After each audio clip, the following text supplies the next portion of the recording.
것도 중요하지만 결국에 강연을 듣고 질문하고 거기에 대해서 대답을 듣는 그 인터뷰가 되게 중요하다고 생각을 해서 우리 학교 의대에 다니고 있습니다. 그래서 오늘도 흑서울에서 왔고요.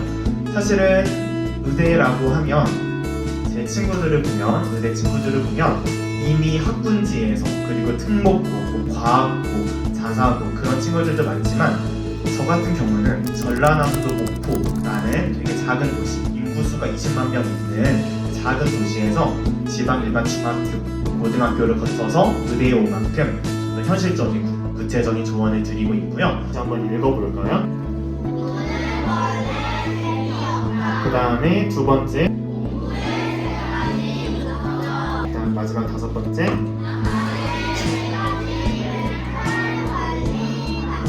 네, 이거는 재미로 하는 게 아니라는 거예요. 특히 초등학교 때까지는 재미있는 과목이 있을 수 있어요. 근데 중학생, 고등학생이 되면서부터는 내용이 점점 더 어려워지고, 특히 모든 과목을 좋아하면 좋겠지만 유독 내가 싫어하는 저는 수학이랑 과학을 되게 싫어했었고, 이렇듯 여러분들이 싫어하는 과목이 생길 거라는 거죠. 근데 여러분들이 좋아한다고 해서 열심히 하고 싫어한다고 해서 열심히 안 해버리고 그러면 안 된다는 거. 우리는 공부가 재밌다고 해서 열심히 하고 재미없으면 안 하는 거냐? 그게 아니라는 거죠. 공부라는 건 당연히 재미있으면 좋겠지만 원래 공부라는 건 재미없는 거다. 특히 수업 듣기 싫다고 해서 안 듣고 시험 보기 싫다고 해서 안 보고 그럴 수 있는 게 아니라는 거죠. 그러니까 5번에다가는 공부는 선택이 아니다, 필수다. 특히 우리가 학생이라는 직업을 가졌다면 누구나 해야 하는 게 공부라는 거죠. 약이 쓰더라도 참고 먹는 것처럼. 학교 시험 문제를 내는 사람은 학원 선생님이 아니잖아요. 결국에 여러분들의 학교 선생님이 시험을 내는 거예요. 그러니까 특히 제가 요즘에 초등학생들도 마찬가지고 중학생들을 보더라도 이미 학원에서 배웠으니까 학교 수업 열심히 안 들어버리고 그런 학생들이 많아요. 근데 여러분들이 학교 수업을 당연히 열심히 들어야 된다는 거고, 특히 이미 배운 내용이더라도 복습을 제대로 한다는 마음가짐으로라도 학교 선생님의 수업을 열심히 듣자는 거예요. 첫 번째입니다. 친구들과의 비교. 이게 제일 큰 거 같아요. 내가 아무리 열심히 공부를 해도 다른 친구들이 나보다 더 시험을 잘 보고 분명 저 친구는 나보다 공부를 덜 한 것 같은데 나보다 성적이 잘 나오고 자꾸만 비교를 하게 되고, 그리고 나한테 집중하지 못하고 자꾸만 다른 친구들이랑 비교를 하는 그런 내 모습이 짜증나고 화나고, 이 비교 때문에 고민하는 학생들이 정말 많습니다. 멘탈 관리 방법, 결국에 멘탈 관리 방법도 중요한데요. 얘기해볼게요. 자, 여러분들이 오늘부터 공부 시작합니다. 오늘부터 공부를 시작해요. 그래서 오늘 국어랑 영어 공부를 했습니다. 그러면 오늘은 머리에 든게 아무것도 없었어요. 근데 내일은 국어 영어 공부를 지금 했으니까 머리 국어 지식 쌓여있고 영어 지식이 들어가겠죠. 그러면 여러분들이 지금 이렇게 됐을 때 오늘이랑 내일 중에 더 똑똑한 날은 오늘이에요, 내일이에요? 당연히 내일이죠?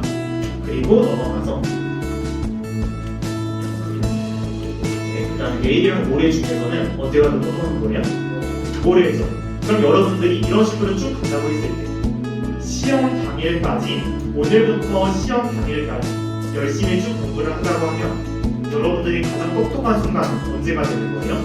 시험 당일이 되는 거겠죠. 오늘보다 내일 더 똑똑해지고 내일보다는 모레 더 똑똑하고 쭉쭉쭉 가다 보면 적어볼게요. 그러니까 1번에다가는 내가 가장 똑똑한 날은 시험 당일이다.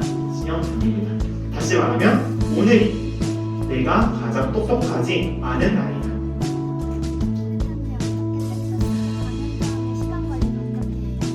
40대, 50대 이런 분들이 하는 강연을 듣다 보면 우리 초등 아이들 또 초등 학부모님들이 요즘에는 또 많이 바뀐 것들이 있고 좀 더 현실적으로 해주고 싶은 이야기들이 많은데, 제가 약간 어른들의 강연을 듣다 보니까 되게 이렇게 추상적이고 되게 옛날에 강조했던 걸 지금 또 강조하기도 하고, 그래서 뭔가 저는 이 의대생의 입장에서 또 학생의 입장에서 학생의 마음을 대변해 줄 수 있는 그런 이런 책이랑 강연을 하고 싶다는 그런 마음을 가지고 열심히 하는 것 같고요.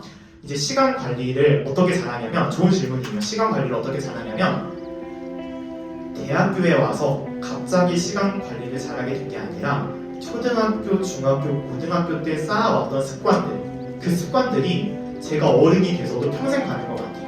그러니까 여러분들한테도 복습이든 플래너든 이런 책 읽기 독서든 평소에 이런 것들 습관을 제가 강조를 많이 하는 것도 그겁니다. 지금 여러분들이 쌓아두는 습관이 평생 가는 거거든요. 그러니까 저도 초등학교, 중학교, 고등학교 때 플래너를 써왔기 때문에, 그리고 그 시간 관리하는 연습들을 계속해서 해왔기 때문에 그 플래너의 역할이 제일 큰 것 같아요. 저는 아직까지도 플래너를 쓰거든요. 그래서 그러한 습관들이 그만큼 힘을 가지고 있다라는 걸 그런 저의 모습을 통해서 보여줄 수가 있을 것 같고, 여러분들도 습관 중요하게 생각해 주시면 좋겠죠. 네. 네.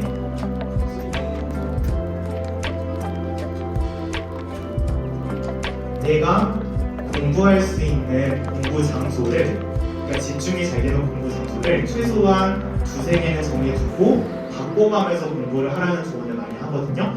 저는 제가 초등학교 때 저도 거실에서 많이 공부를 했었는데요.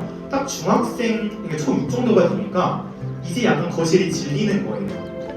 몇 년씩이나 거실에서 하다 보니까 이제는 좀 거실에서 공부하는 게 지루하고, 그래서 저는 이제 그때부터 방에서 공부해보기도 하고, 아니면 주말에 도서관에 가서 공부해보기도 하고, 스터디 카페에 가보기도 하고, 조용한 그냥 일반 카페에 가서 공부하기도 하고, 공부 장소를 제가 집중이 잘 되는 곳을 저 같은 경우는 3-4곳을 정해둔 다음에 중학교, 고등학교 때를 6년 동안 공부가 이게 한 장소에서 집중이 잘 되는 것 같다가도 어느 순간 딱 지겨워지는 순간이 오거든요.